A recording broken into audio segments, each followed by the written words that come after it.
मी नाशिकला वास्तव्यास आहे. प्रसंग मागच्या वर्षीचा आहे. मी आणि माझा मित्र प्रशांत, ज्याला मी प्रेमाने बबल्या म्हणतो, आम्ही दोघं मुंबईला गेलो होतो. आम्ही शॉपिंगच्या निमित्ताने आणि नातेवाईकांना भेटण्यासाठी मुंबईला जात असतो. मित्राकडे कार असल्यामुळे आम्ही बाय रोड जातो. त्या दिवशी आम्ही कारने गेलो होतो, पण सकाळी निघण्याऐवजी रात्री निघालो, म्हणजे जास्त ट्रॅफिक लागत नाही. जेवण वगैरे आटोपून साधारण 10ला निघालो. रस्त्यामध्ये एका पेट्रोल पंपावर थांबून गाडीत पेट्रोल फुल करून घेतले. आम्ही दोघंच होतो, त्यामुळे मनसोक्त गप्पा चालल्या होत्या. साधारण 1-1.5 तासांच्या प्रवासानंतर मित्र म्हणाला की एखाद्या टपरीवर थांबून चहा घेऊ, म्हणजे ड्राईव्ह करताना झोप लागणार नाही. तसे मीही म्हणालो.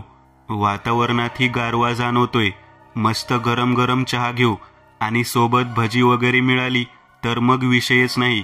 आमचे बोलणे सुरू असतानाच रस्त्याकडेला एक चहाची टपरी दिसली. तसे आम्ही तिथे थांबलो. तिथून पुढे काही अंतरावर कसारा घाट लागणार होता. 10 मिनिटात चहा प्यायलो आणि तिथून पुढच्या प्रवासाला निघालो. याआधी आम्ही असा रात्रीचा प्रवास केला होता, त्यामुळे नाईट ड्राईव्ह करणे आम्हाला काही नवीन नव्हते. काही वेळात आम्ही कसारा घाटात पोहोचलो.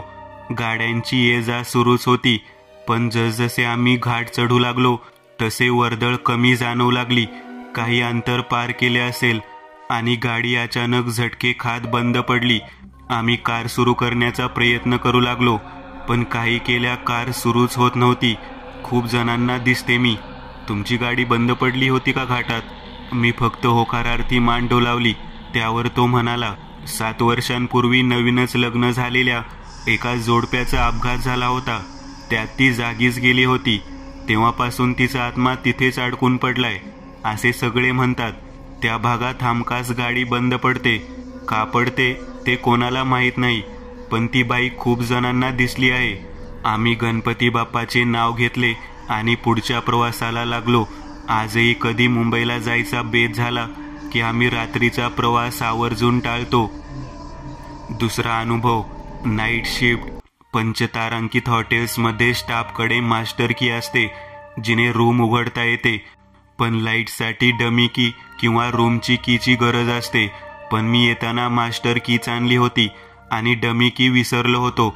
इतक्या रूम्समध्ये जाऊन सामान ठेवायचे म्हटल्यावर बराच वेळ लागणार होता. शिवाय सोबतीला पण कोणीही नव्हते. मी गिफ्ट्सचं काम दुपारी 4 पासून सुरू केलं होतं, त्यामुळे सुरुवातीला मला लाईट्सची गरज भासली नाही. पण जसा जसा अंधार पडू लागला तसं मला रूममध्ये जाताना थोडं दडपण येऊ लागलं. काम लवकर व्हावं यासाठी मी वरून खाली यायचं ठरवलं. वरच्या फ्लोअरवर सगळे गिफ्ट्स ठेवत ठेवत मी खालच्या फ्लोअरवर येऊ लागलो. आमच्या हॉटेलमध्ये एक रूम होती, रूम नंबर 222. मी तिथे येऊन जरा थांबलो, कारण ही रूम कधीही कोणत्याच गेस्टला द्यायची नाहीत. पण त्या महिन्यात हॉटेल बुकिंग इतकी होती की ती रूम अलॉट केली गेली. मला ही गोष्ट आठवायला, लक्षात यायला जरा वेळच लागला. एव्हाना मला बराच उशीर झाला होता. रात्रीचे 1:30 वाजून गेले असतील. संगीत सेरेमनीचा कार्यक्रम जवळजवळ रात्रभर चालणार होता, त्यामुळे माझ्या हाताशी तसा अजून थोडा वेळ होता. मी ती रूम उघडून आत शिरलो तसे मला जरा भीतीच वाटू लागली, कारण त्या रूममध्ये इतर रूमपेक्षा जरा जास्तच काळोख जाणवत होता.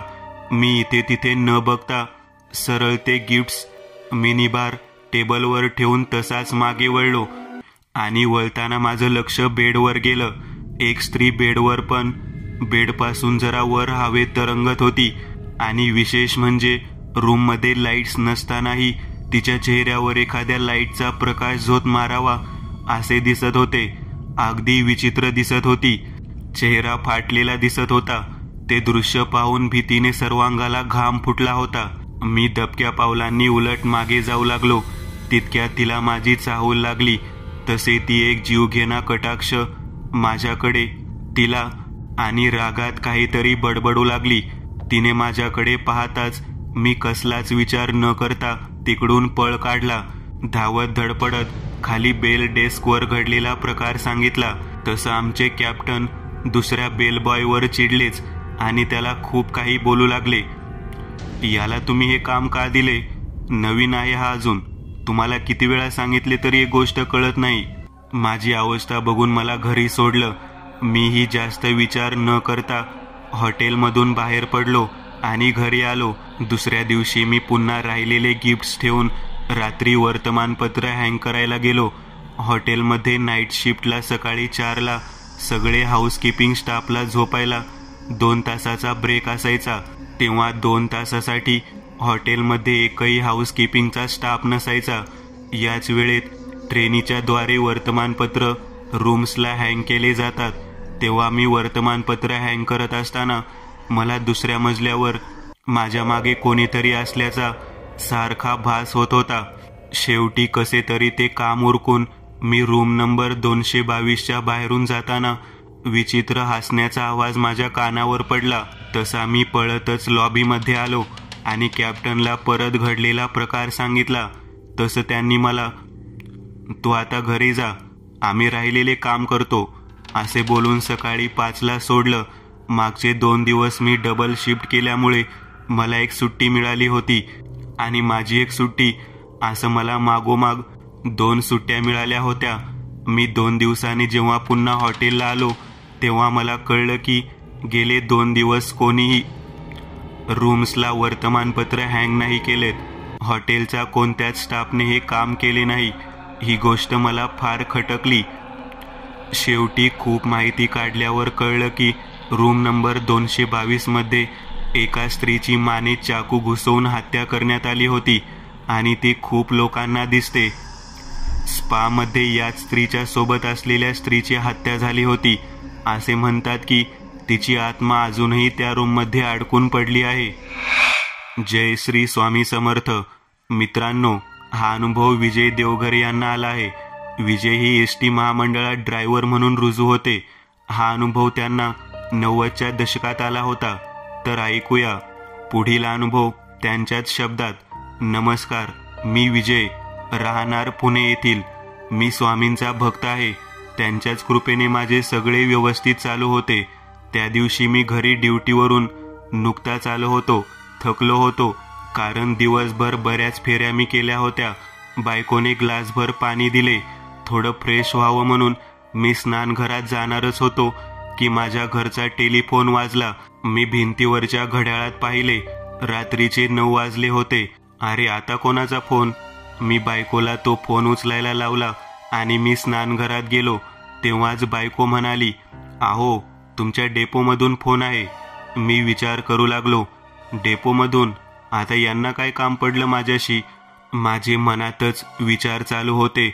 मी पटकन माझे हातपाय धुवून पुसून बाहेर आलो आणि फोन कानाला लावला. फोन माझ्या सरांचा होता. हा सर, बोला. अरे विजय, तुला पटकन डेपोमध्ये यावे लागेल, अर्जंट आहे. आपल्या डेपोमधील एक बस त्या गावाजवळ बंद पडली आहे. तिथे सगळे प्रवासी दुसऱ्या गाडीची वाट बघत आहे. अहो पण सर, माझी ड्युटी पूर्ण झाली आहे आणि तसेही मी दिवसभर गाडीच्या फेऱ्या मारल्या आहे. हो विजय, ते सगळे मला माहीत आहे, पण आपल्या डेपोत आता कोणताही ड्रायव्हर सध्या नाही. मी बऱ्याच जणांना फोन केलेत पण जवळपास कोणीही नाही आणि त्यात रात्रीचा टाईम म्हणून मी तुला फोन केला आहे. तू डेपोजवळच राहतो म्हणून. बरं ठीक आहे सर, येतो मी, असे म्हणून मी फोन ठेवला. तशी माझी बायको म्हणाली, काय हो, काय झाले? त्यावर मी तिला म्हणालो, अगं एक गाडी भर रस्त्यात बंद पडली आहे, त्यामुळे मला डेपोतून दुसरी गाडी घेऊन जावे लागेल. काय? अहो पण तुम्ही आताच तर घरी आले आणि पुन्हा ड्युटीवर जायचं म्हणताय. ही कुठली ड्युटी म्हणायची? माझी बायको मला जरा रागावतच म्हणाली, अगं पण कोणीतरी अडचणीत आहे ना, आपलं काम नाही का त्यांना मदत करणे? भर रस्त्यात गाडी बंद पडली आहे. आता प्रवासी किती अडचणीत आहेत, त्यांनाही त्यांच्या घरी जायचे आहे. कोणी स्त्रिया असतील, लहान मुले असतील. अहो पण हा चांगुलपणा तुम्हीच का करता? तुम्ही अडचणीत असताना येईल का कोणी धावून? नाही येणार. आधी आपला जीव बघावा, नंतर दुसऱ्याचा. मी हसलो आणि तिला म्हणालो, कोणी का धावून येईना, पण माझे स्वामी नक्की येतील माझ्या मदतीसाठी. माझा त्यांच्यावर पूर्ण विश्वास आहे. ठीक आहे, पण किमान चहा तरी घेऊन जा. माझी बायको म्हणाली, नाही, अगं डेपोत घेईल मी जमले तर. असं म्हणून मी घरातून निघालो आणि माझ्या स्कूटीला घेऊन डेपोच्या दिशेने निघालो. 15 मिनिटात मी डेपोत पोहोचलो. डेपोत आतमध्ये 2 गाड्या उभ्या होत्या, ज्या कुठल्याही डेपोसाठी लागल्या नव्हत्या. त्यातील एक गाडी मी निवडली, त्याची नोंद केली आणि गाडी चालू करून डेपोच्या बाहेर काढली. गाडी शहरातून जात असताना मला काहीच वाटले नाही, पण जशी गाडी शहराच्या बाहेर आली तेव्हा अंधार फारच जाणवत होता.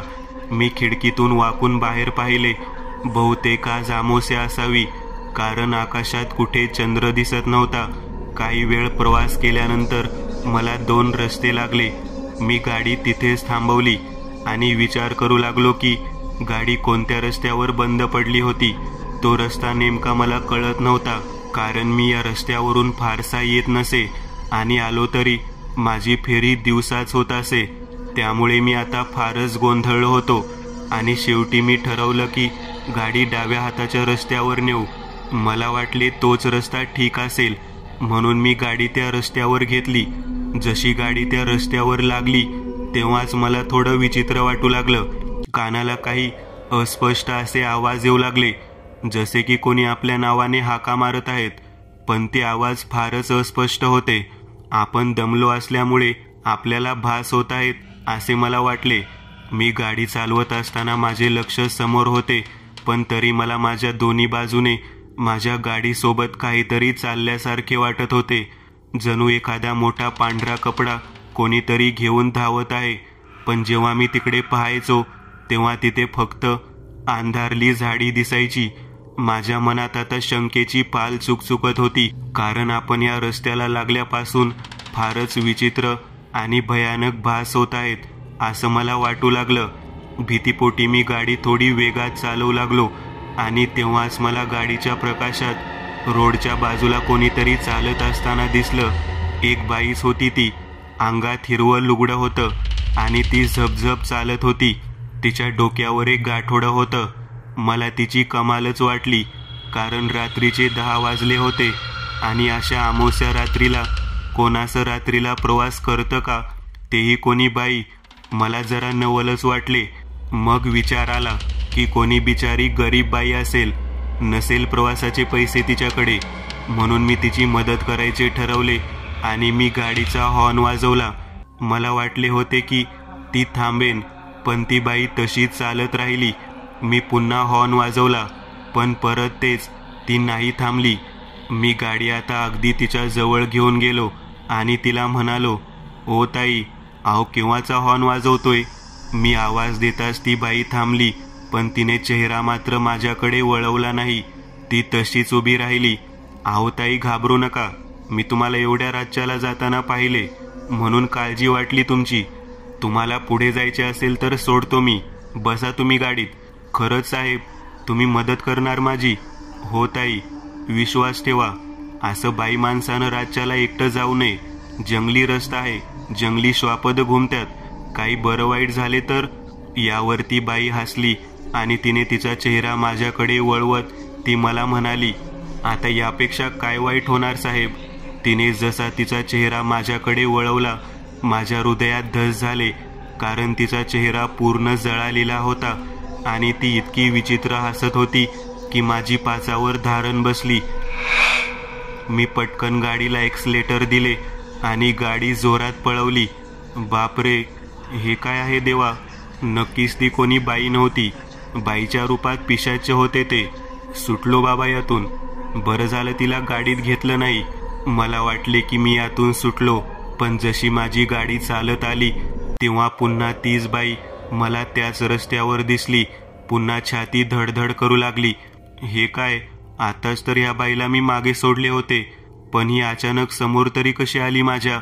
मी पुन्हा गाडीचा वेग वाढवला, पण काही मिनिटाच्या प्रवासानंतर तीच बाई, तेच तिचे डोक्यावरील गाठोडे आणि तोच भयानक अवतार. माझी गाडी जशी तिच्या जवळ जात असे, ती बाई तिचा चेहरा वळवून माझ्याकडे तिच्या भयानक चेहऱ्याने पाहत असे आणि जोराने हसत असे. तिचे ते भयानक हसणे मला गाडीचा एवढा आवाज असूनही ऐकू येत असे. मी समजून गेलो होतो की मी एका चकव्यात अडकलो होतो, कारण गेल्या अर्ध्या तासापासून मी एका जागी येत होतो आणि तीच बाई मला पुन्हा पुन्हा दिसत होती.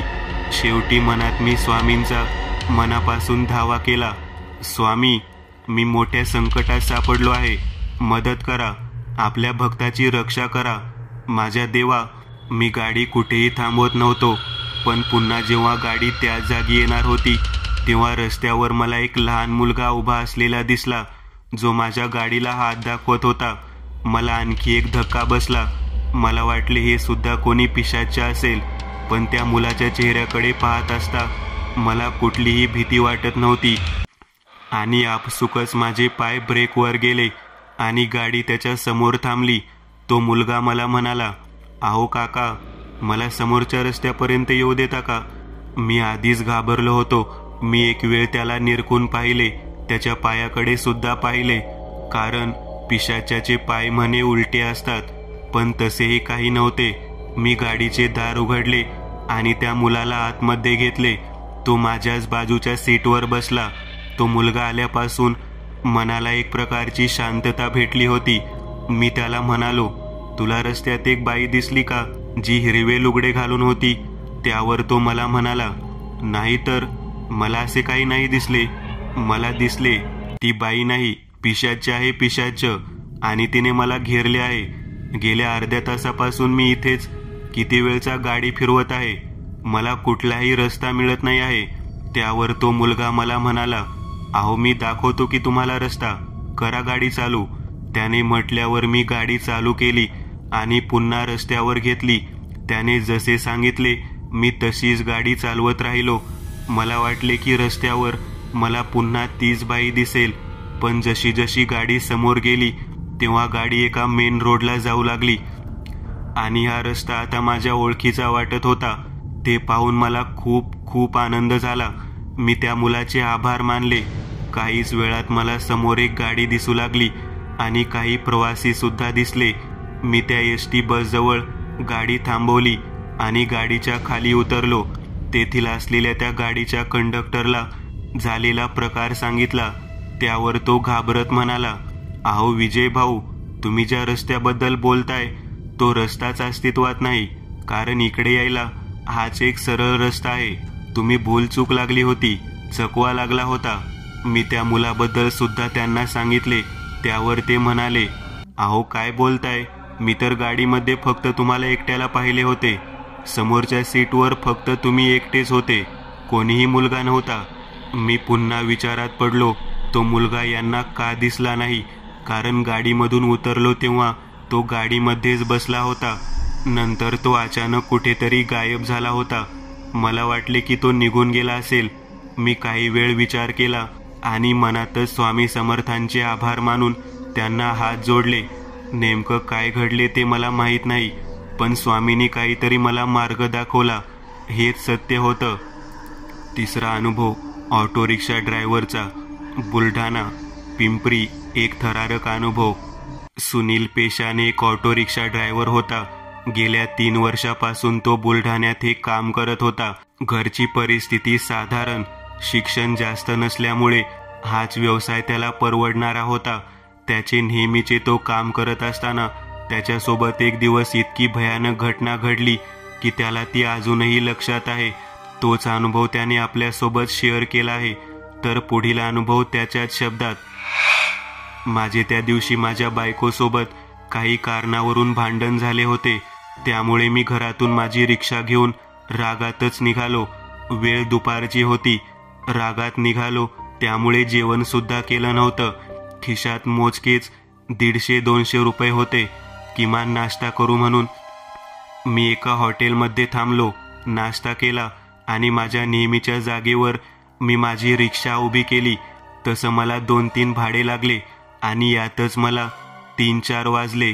पण त्यानंतर मात्र मी फक्त माझ्या ऑटो रिक्षात फक्त बसूनच होतो, कारण त्यानंतर एकही प्रवासी मला भेटत नव्हता.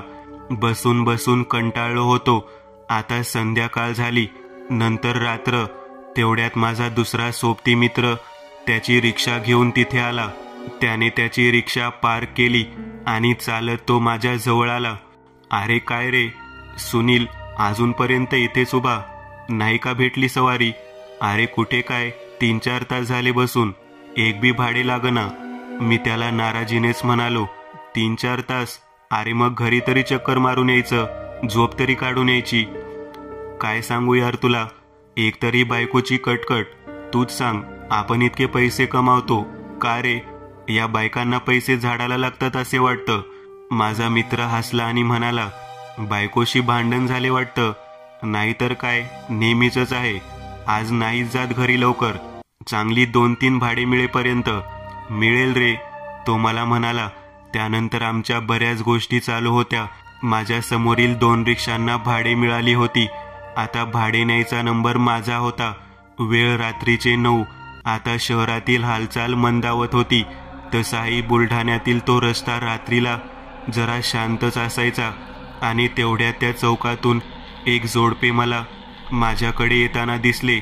मी पटकन उठून माझ्या रिक्षाच्या बाहेर आलो. ते बहुतेक नवरा बायको वाटत होते. ते जवळ येताच मी त्यांना म्हणालो, बोला दादा, कुठे? पिंपरी, तो माणूस म्हणाला.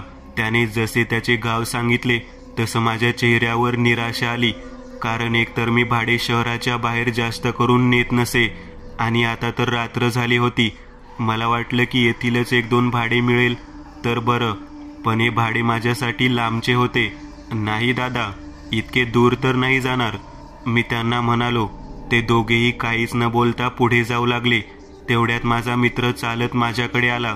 अरे काय रे, भाडं कशाला जाऊ दिलंस?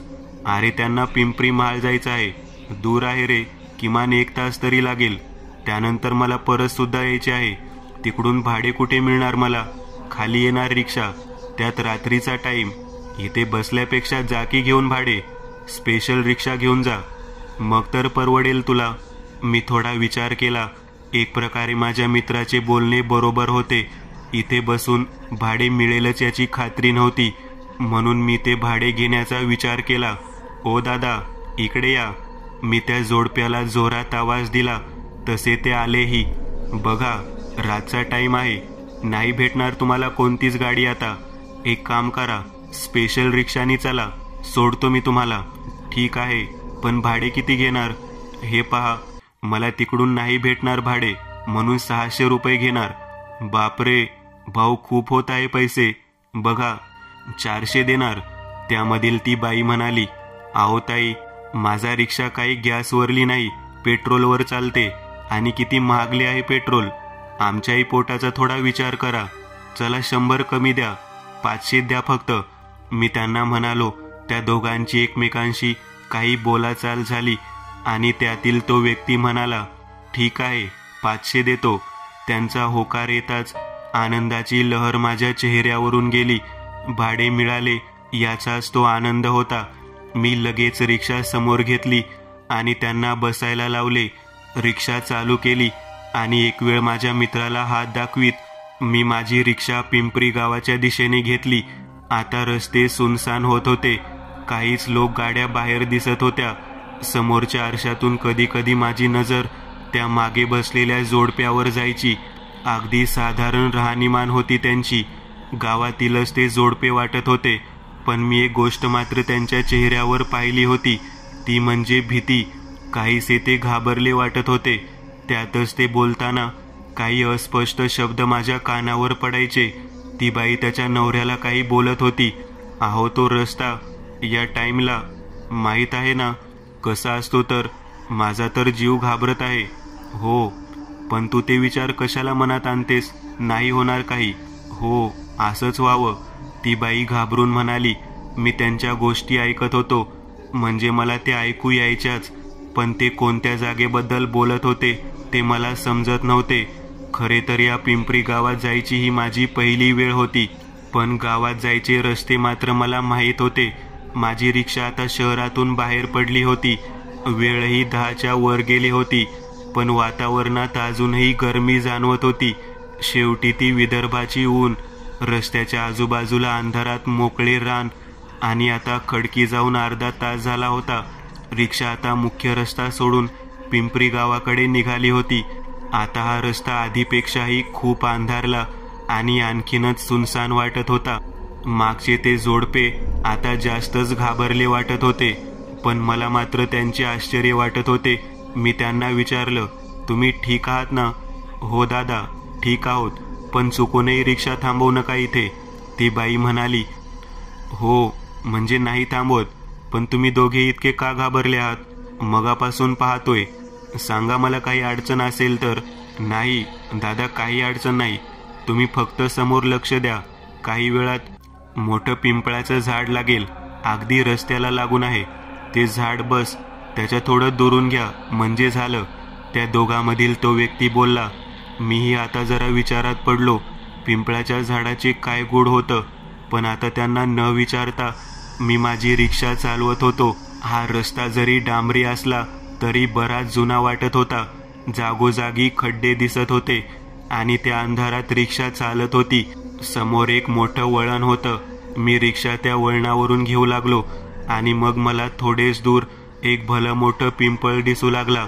म्हणायला ते फक्त एक झाड होते, पण या रात्रीच्या अंधारात ते खूपच भयानक दिसत होते. रिक्षा जसजशी त्या पिंपळाजवळ येऊ लागली तशी वातावरणात एक वेगळीच भीती वाटत होती.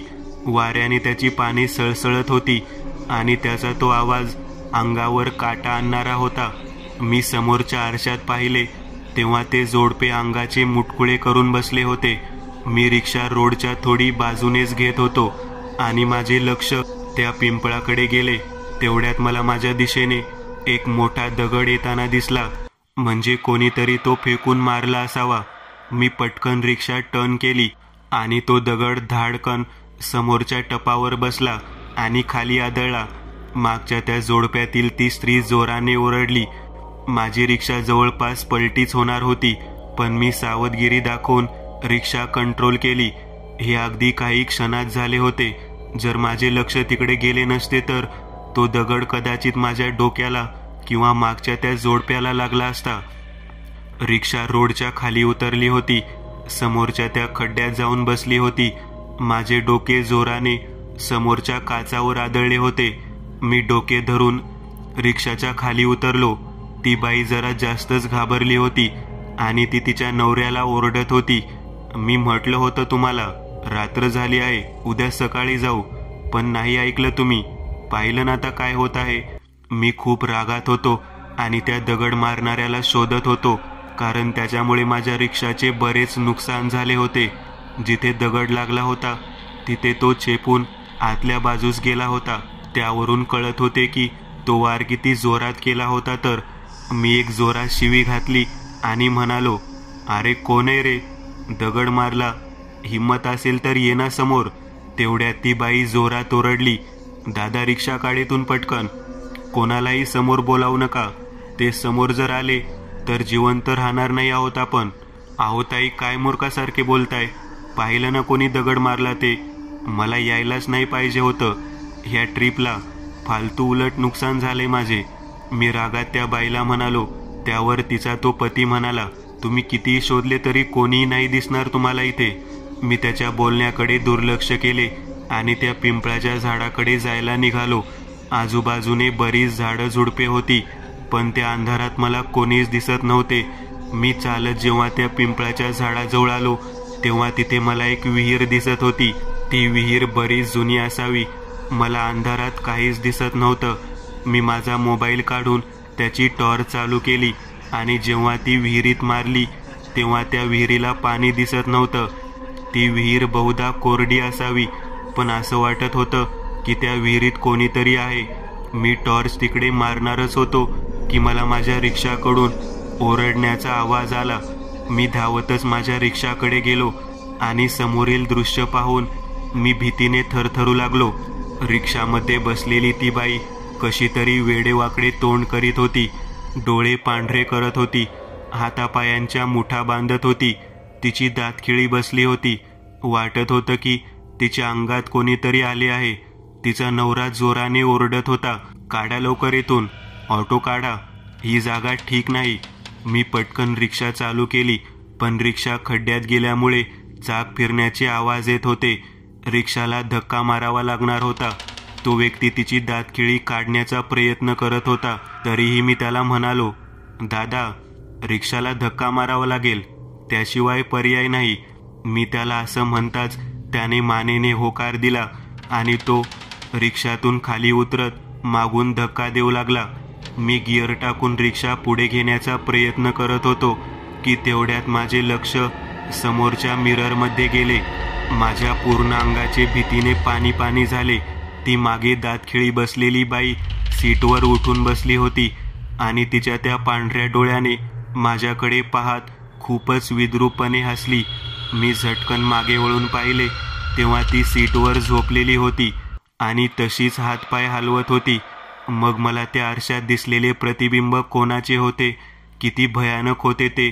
मी घाबरत रिक्षा कशी तरी त्या खड्ड्यातून बाहेर काढली आणि त्या व्यक्तीलाही बसायला सांगितले आणि आम्ही पुन्हा पिंपरी गावाच्या दिशेने निघालो.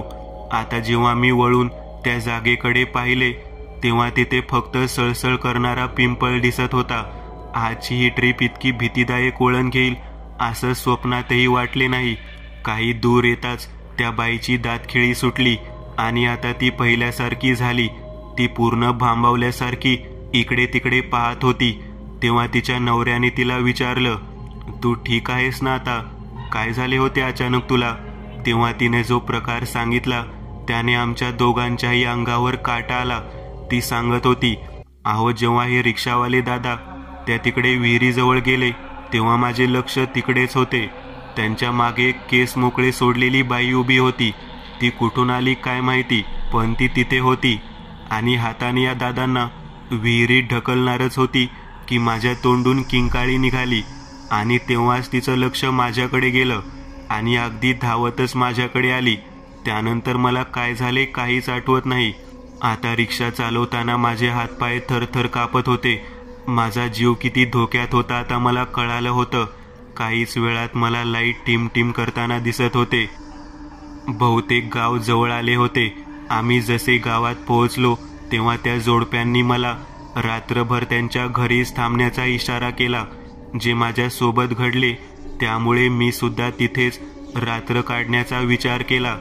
जेव्हा सकाळ झाली तेव्हा त्या लोकांनी मला सांगितले की त्या विहिरीत कितीतरी वर्षापूर्वी गावातीलच एका बाईने जीव दिला होता म्हणून. त्यानंतर तिथे बऱ्याच घटना घडल्या होत्या.